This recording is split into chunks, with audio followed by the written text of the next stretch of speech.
Hi welcome to Kiran TV. నేను స్వప్న. Big boss 9 nominations అలాగే wild card entries కూడా ఎవరు వస్తున్నారో మనం మాట్లాడుకుందాము. పవన్ గారు, ఫస్ట్ ఆఫ్ ఆల్ నిన్న చూసిన వాళ్ళకి ఆ గేము చాలా ఇంట్రెస్టింగ్ ఉందండి నిన్నటిదైతే. ఎందుకంటే నామినేషన్స్ జనరల్గా చాలా ఇంట్రెస్టింగ్ ఉంటాయి. సాటర్డే సండే కూడా చాలా ఇంట్రెస్ట్ క్రియేట్ చేస్తారంటే 7 డేస్లో 3 డేస్ బాగుంటాయి. ఇంకా వీళ్ళ టాస్కుల్లో కనుక కొంచెం అంటే చూడటానికి బాగున్నాయనే టాస్క్లు అయితే బాగుంటాయి, లేదనంటే సెగ్మెంట్స్ అన్నీ బోర్గా అనిపిస్తాయి. ఫస్ట్ ఆఫ్ ఆల్ అందరూ అనుకున్నది ఏంటి, శ్రీజ ఈసారి నామినేషన్స్లోకి వచ్చేస్తుంది, పక్కాగా వెళ్ళిపోద్ది అనుకున్నారు కదా మీరు కూడా, ఆడియన్స్ అందరూ కూడా. మేము కూడా అదే అనుకున్నాము, వాళ్ళు వెళ్ళిపోతుంది, శ్రీజ ఉంటుంది ఈసారి, ప్రియా ఉంటుంది అనుకున్నాం. బట్ అన్నెసెసరీగా పులిహోర రాజా డెమాన్ పవనా లేకపోతే డమాల్ పవనా అర్థం కాదు, శ్రీజాని సేవ్ చేసాడు. అసలు శ్రీజాని ఎందుకు సేవ్ చేశాడు, ఎందుకు నువ్వు తీయాల్సి వచ్చింది అని అంటే దానికి సమాధానం చెప్పట్లా క్లారిటీగా. అంటే శ్రీజ అన్నదానిలో నాకేం తప్పుగా అనిపించలేదు, సంథింగ్ ఏదో చెప్పాడు, బట్ నాన్ సెన్స్ అనిపించింది నాకైతే. ఇది ఫస్ట్ మనం డిస్కస్ చేయాల్సిన పాయింట్. అంటే వీళ్ళు కూడా సార్, బిగ్ బాస్ వాళ్ళు కూడా తెలివిగా ప్రోమో అలా క్రియేట్ చేశారు. అంటే ఏంటంటే ప్రేక్షకులందరూ కొంచెం అంటే ఓకే శ్రీజ వస్తుందేమో, అక్కడ వాళ్ళ డిస్కషన్ బట్టి కానీ ఆ ప్రోమో బట్టి కానీ నిన్న జరిగింది యాక్చువల్గా మొత్తం వాళ్ళకి ఆపర్చునిటీ ఇచ్చారు. హరీష్ 5గురిని 4 ఓనర్స్ని, సెలబ్రిటీసే ఇప్పుడు ఓనర్స్ కాబట్టి మనం ఓనర్స్ అని మాట్లాడుకుందాం, ఈ కంటెస్టెంట్లు కామనర్స్ని టెనెంట్స్ అనుకుందాం మనం. సో హరీష్ అయితే వెళ్ళిపోయాడు దానిలోకి. సంజన మీద తను ఇప్పటికీ మారలా, అందరూ మారారు అది ఇదని చెప్పి రివ్యూస్ వస్తున్నారు, కానీ బ్రదర్ హరీష్ అని మాత్రం మీరు రాసి పెట్టుకోండి, మారలేదు.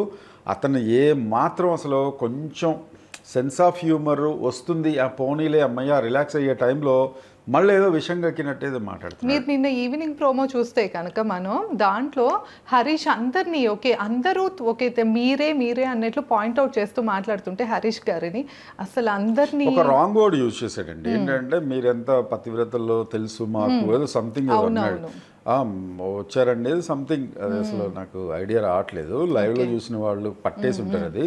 దాంతో అసలు Ritu out and out full ఫ్లెడ్జ్డ్కి ఇచ్చేసింది. ఏం మాట్లాడుతున్నారు మీరు, అసలు ఏమన్నా తప్ప ఇది. ఈ విషయాన్ని నాగార్జున గారు ఈ వీకెండ్లో ఖచ్చితంగా మళ్ళా హరీష్ని గ్యారంటీగా ఇది చేయటం ఖాయం. అయితే ఇప్పుడు క్యాలిక్యులేషన్స్ అన్నీ మారిపోయినాయి. ఇప్పుడు హరీష్ ఉన్నాడు, అలాగే శ్రీజాని తీసేసారు. లేడీస్ కి చాలా రెస్పెక్ట్ ఇస్తాను అంటూనే రివర్స్ లో మాట్లాడాడు. ఇప్పుడు హరీష్ ఉన్నాడు నామినేషన్స్ లో, శ్రీజ లేకుండా శ్రీజాని తీసేసాడు డెమాన్ పవన్. ఉండుంటే మాత్రం తను ఎలిమినేట్ పక్కా రాసి పెట్టుకోండి. రీతు పాపం ఎక్స్పెక్ట్ చేయలే, ఎక్కడ తన్ని సేవ్ చేస్తాడు అనుకుంది, కాకపోతే ఇంకా పాపం అందుకే ఏడ్చింది కూడా పక్కకి వెళ్ళి.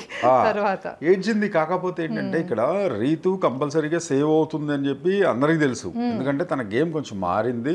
తను మాట్లాడేది, తన గేమ్ ఆడేది తప్పో ఒప్పో ఓకే ఫైన్, చూడబుల్గా ఓకే ఫైన్ మనం చూస్తాంలే, నో ప్రాబ్లం అన్నట్టుగా ఉంది. ఇలాంటి స్ట్రాటజీస్ కొంచెం లాస్ట్ దాకా ఉంటే బాగుంటుంది అని కూడా బిగ్ బాస్ వాళ్ళు అనుకుంటుండొచ్చు.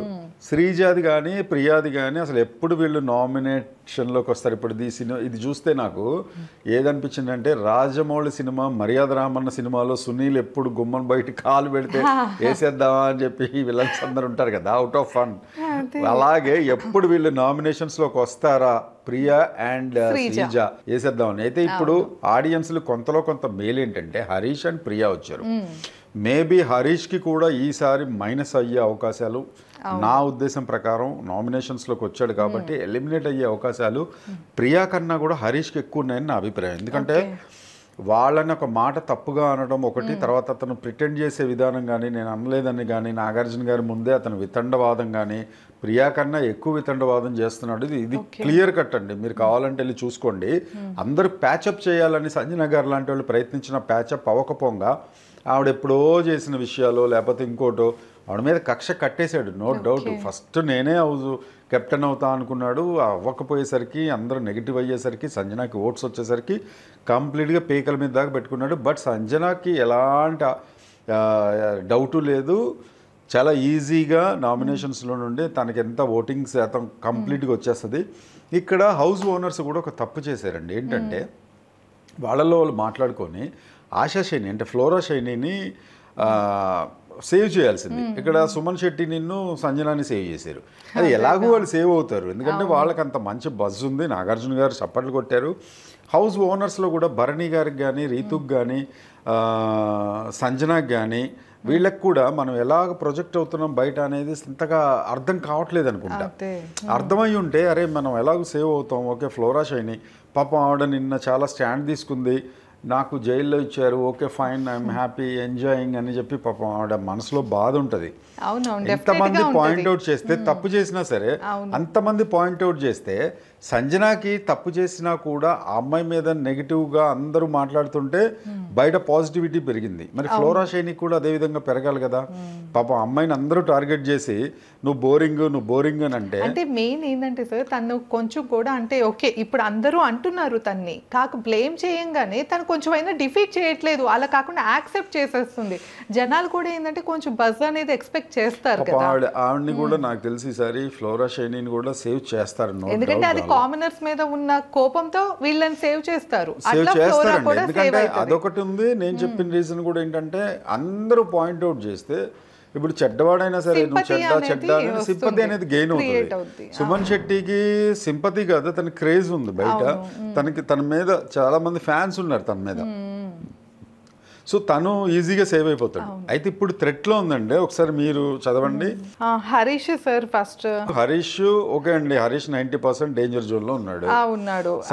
సంజనాని సుమన్ని ఇద్దరిని ఆల్రెడీ సేవ్ చేసేసారు, అసలు అందులో డౌటే లేదు. అవును. నెక్స్ట్ రీతు సేవ్ అయిపోతుంది ఈజీగా, ఎందుకంటే వాళ్ళకి అది కావాలి. అమ్మాయి ఒక్కోసారి గుడ్గా బిహేవ్ చేస్తుంది. ఎందుకంటే నిన్న రీతు చౌదరిది ఒకటి చెప్తానండి, తను నిన్న స్వచ్ఛందంగా నేను తప్పు చేశాను, నాగార్జున సార్ కూడా చెప్పారు, నాకు కూడా అర్థమైంది, నేను ఇంకా బాగా సంచాలక్ చేయాల్సింది సంచాలక్ విషయంలో, బట్ ఇక్కడ ప్రాబ్లం అయిపోయింది కాబట్టి నేను ఈసారి స్వచ్ఛందంగా తీసుకుంటాను, డెఫినెట్గా నేను నా గేమ్ ఆడటానికి ఛాన్స్ ఉంటుంది, నేను బయటకు వస్తానని చెప్పడం అరే భలే ఉందని చెప్పి శబాష్ అన్నారు అందరూ.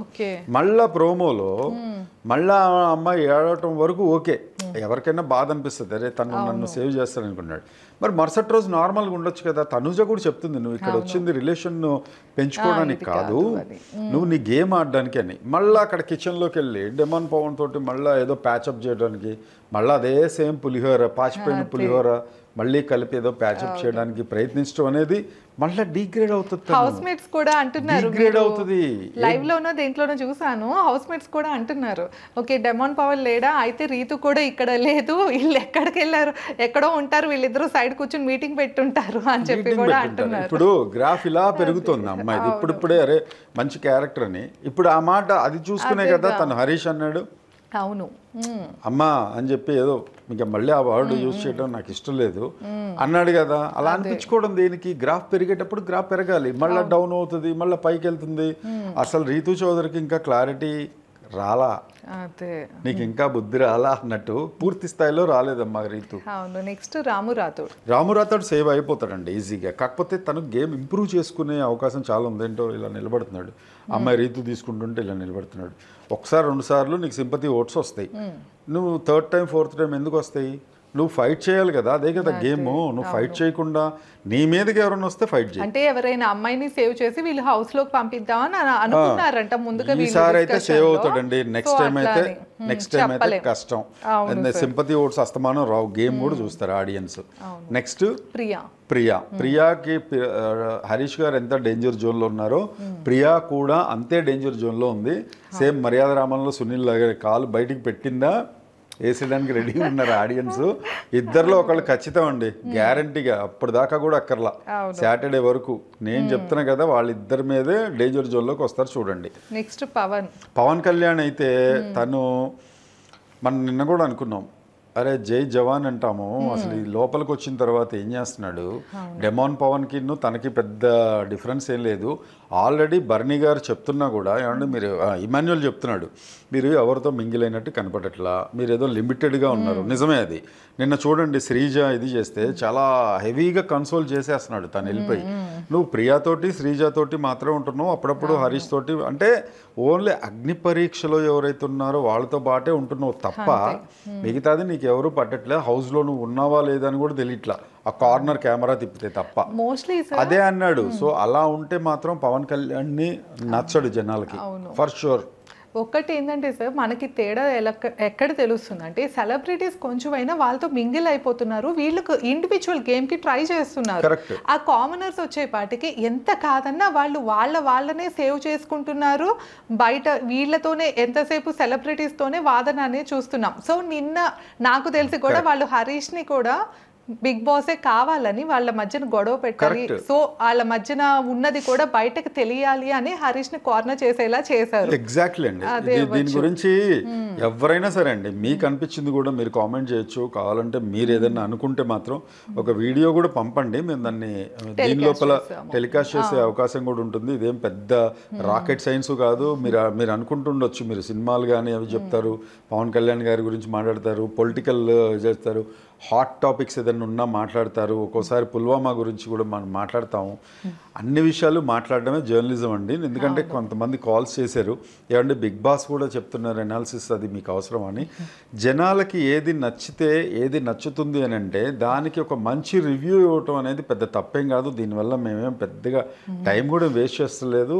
మామూలుగా చూసిన జనాలు మామూలుగా అందరితో పాటే చూస్తున్నాము, బట్ దాని రివ్యూ ఇలా ఇస్తే బాగుంటుంది అనేది ఓ జర్నలిస్ట్గా మనకు ఒక అభిప్రాయం ఉంటుంది. జనాలకి ఏది కావాలో ఇంతమంది ప్రేక్షకులు చూస్తున్నారు అంటే డెఫినెట్గా కాబట్టి ఇవ్వడానికి అంటే పర్ఫెక్ట్గా ఇలా జరుగుతుంది మీరు కూడా ఇవ్వచ్చు. మీకు ఏదైనా నిజంగా నచ్చింది అంటే ఒక వీడియో మీకు ఎవరు నచ్చారో 1 minute వీడియో చేసి పంపండి, అది మేము టెలికాస్ట్ చేయడానికి ప్రయత్నిస్తాం. వైల్డ్ కార్డ్ ఎంట్రీస్ గురించి మాట్లాడుకుందాం. డెఫినెట్గా అండి, ఇది చెప్పాలి. చాలా మంది వైల్డ్ కార్డ్ ఎంట్రీస్ వస్తే ఏమవుతుంది అంటే ఇక్కడ బయట నుంచి వస్తారు కదా, వాళ్ళు చెప్పేది వీళ్ళు ప్రామాణికంగా తీసుకుంటారు. ఎందుకంటే ఒకసారి నవదీప్ ఎవరో బయటికి వెళ్ళేసి మళ్ళీ వచ్చాడు, తను కూడా సింగర్ సీజన్స్ లో వెళ్ళొచ్చారు వీళ్ళందరూ. రీతు కూడా అప్పట్లో, రీతు కాదు యాక్చువల్లీ రితిక కూడా వెళ్ళొచ్చి రతిక వెళ్ళేసి వచ్చిన తర్వాత వాళ్ళకి అర్థమైంది ఏంటంటే ఇక్కడ హౌస్ లోపల ఎలా మనం ప్రవర్తిస్తున్నాం అనేది బయట ఎలా ఫోకస్ అవుతుంది ఏంటి అనేది క్లారిటీగా వాళ్ళు చెప్పేది. ఆ సీజన్ లో చూస్తే కనుక రతిక వచ్చేసి శివాజీకి కాళ్ళు పట్టుకున్నంత పని చేసింది రతిక. సెకండ్ ఫస్ట్ టైం తిట్టింది, ఎలిమినేట్ అయిపోయింది, వచ్చినాక బాగా సారీ చూస్తుంటది, అమ్మ ఇంత బ్యాడ్ అయిపోయినా నేను, ఆయన దేవుడు. అందరిలో కూడా కొంచెం చేంజ్ వస్తుంది దాని వల్ల. అలానే ఇప్పుడు వైల్డ్ కార్డ్ ఎంట్రీస్ వస్తాయి కనుక గేమ్ కూడా చేంజ్ అవుతుంది, చాలా మందికి ఇంట్రెస్ట్ గా కూడా మారుతుంది. అసలు ఇదన్నమాట, ఇదమ్మా నీ నిజస్వరూపం అన్నట్టు వీళ్ళని కూడా నాకు తెలిసి ఈ కామనర్స్ ని ఒక్క రోజు బయటికి పంపించి వీడియోస్ చూపెట్టి, లేకపోతే సీక్రెట్ రూమ్ అనేది దాదాపు 2-3 సీజన్స్ నుండి నేను చూడట్లా, ఆ సీక్రెట్ రూమ్ లోకి పంపించి ఇదిగోమ్మా నీ నిజస్వరూపం ఇలా ప్రవర్తిస్తున్నావు తల్లి అని అంటే వాళ్ళని మరీ ఘోరంగా ప్రియాని శ్రీజాని షాకిని డాకిని అనేస్తున్నారు జనాలు సోషల్ మీడియాలో. తప్పు బ్రదర్, అలా అనకూడదు. సో మీకు నచ్చకపోతే ఓటేయండి, బయటికి పంపించండి అంతే. సో వైల్డ్ కార్డ్ లో ఎవరు ఉన్నారు సార్? సో వైల్డ్ కార్డ్ లో శివ ఉన్నాడండి. అంటే శివ అంటే ఇప్పుడు బిగ్ బాస్ ప్రియాంక వాళ్ళ ఆయన, అంటే వాళ్ళిద్దరు కూడా కలిసి కొన్ని చేశారు. తను శివ చాలా పాపులర్, అంటే మెయిన్ గా సోషల్ మీడియాలో యాక్టివ్ గా ఉంటారు. సో అలాంటి వాళ్ళ వల్ల కొంచెం బస్ క్రియేట్ అయ్యింది డెఫినెట్ గా. రెండోది మరి చిట్టి పికిల్స్ రమ్య అంటున్నారు, మరి అలేఖ్య చిట్టి పికిల్స్ రమ్య కూడా వస్తుంది అని చెప్పి నిన్న మొన్న కూడా సోషల్ మీడియాలో చాలా. వైల్డ్ కార్డ్ ఎంట్రీలో కనుక వీళ్ళు వస్తే వీళ్ళ స్థానం పెరుగుతుంది, వాళ్ళకి అక్కడ ఏం జరుగుతుంది అనేది అర్థమవుతుంది, బిగ్ బాస్ కి రేటింగ్ కూడా పెరుగుతుంది, నెక్స్ట్ లెవెల్కి వెళ్తుంది అంతే. సో ఇదండి నెక్స్ట్ ఎలిమినేషన్ అయితే నా ప్రిడిక్షన్ ఖచ్చితంగా హరీష్ అండ్ ప్రియాలలో ఒకళ్ళు. అదే సార్. ఓకే, సో విన్నారు కదా. మీకు కూడా ఈసారి ఎవరు ఎలిమినేట్ అవబోతున్నారో, మీకు ఎవరు అనిపిస్తున్నారో కామెంట్ సెక్షన్లో తప్పకుండా తెలియజేయండి. ధన్యవాదాలు.